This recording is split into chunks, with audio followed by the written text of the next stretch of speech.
Yo, what's up, guys? This is Adonis, and I want to tell you a little story. It's crazy how you think about it. You think about, oh, I want to tell you a story. You're like, who is this guy? I've been trading for about 6 years. I've been profitable for about 3, and I wanted to I hope someone listens. So I'm gonna listen. I hope someone listens, and I wanted to share my story on why I decided to become a day trader. Am I a full-time day trader? No, I'm not a full-time day trader. I did try at some point, and I'll also get to that on how that miserably failed for me. But I wanted to share my story on what got me going. So something about me, I was always kind of in tune with the financial market, more so like the stock market. Like I was like one of those people, maybe I'll say back in like 2016, 2017, and I wanted to get into stocks. I was kind of starting the entrepreneur route, so to speak. And I looked to the stock market because, Wall Street and making so much money, this and that. And I got on Robinhood, decided about the stock market, and I found out I couldn't afford it because I didn't have the money for it. And the whole PDT rule just kind of like, So I just literally, after that, I started to just think like, okay, well, if I can't trade the stock market, then I can invest. And I started that route, which like I said was back in 2016. From there, let's jump. Boom, boom, boom, boom. 16, 17, 18. And at that time, I had just got my own apartment. I'm feeling good, feeling confident. I'm happy with myself. You know, I was working a nice job, you know, saved some cash, got my place, and, you know, feeling myself. And I also had my ex significant other coming to live with me for the first time. And I was working at a warehouse shop. I don't want to say the name of the company, but I started working or whatever, and I noticed my supervisor, let's call him Peter Griffin, Family Guy.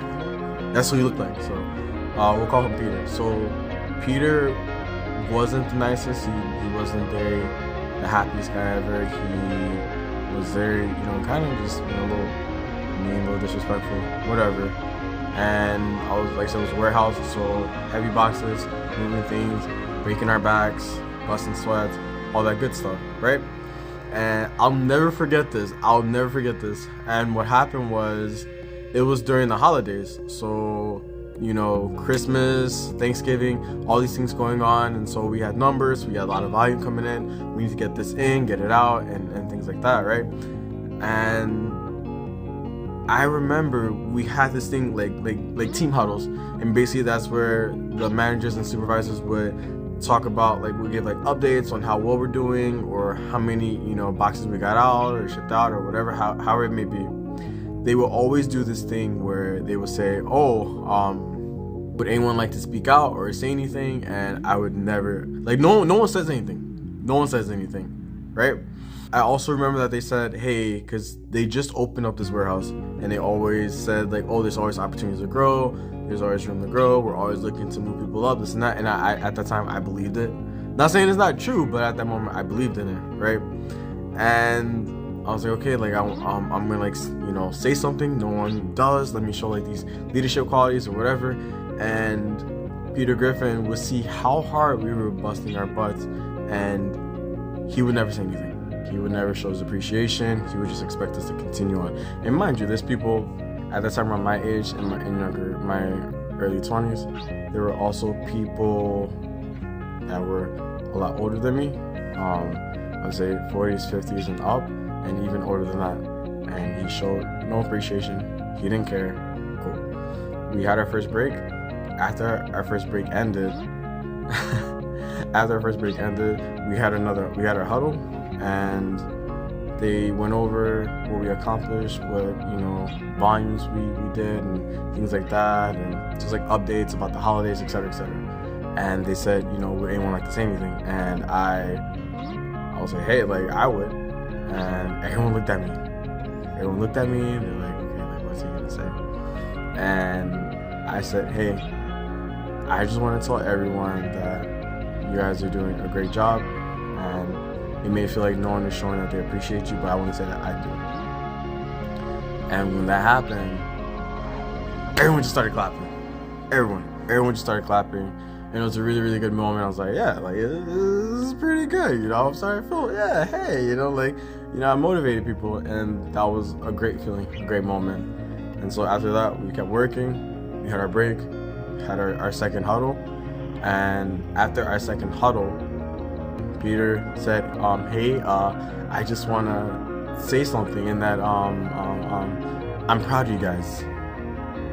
They all looked at him, and they all walked away. And I wish you should have saw how mad this man was. Whole face was red. Peter Griffin face was red, and he was so angry. And from that day on, he was on my case. He was messing with me. He was picking on me. He was timing me. He was paying attention when I was going to the bathroom. And because it was about our 90 days, so we were on a 3-month probation. And on my last day, he said, "Hey, can I speak to you in the office real quick?" I'm like, "Yeah, sure. Like, you know, what's up?" And he was like, "Yeah, like, you know, I've been talking to my colleagues, and unfortunately, I'm gonna have to let you go." And I'm just like, okay, what have I done? Like, I show up to work, I clock in, clock out, you know, cool with everyone. Like, what am I doing wrong?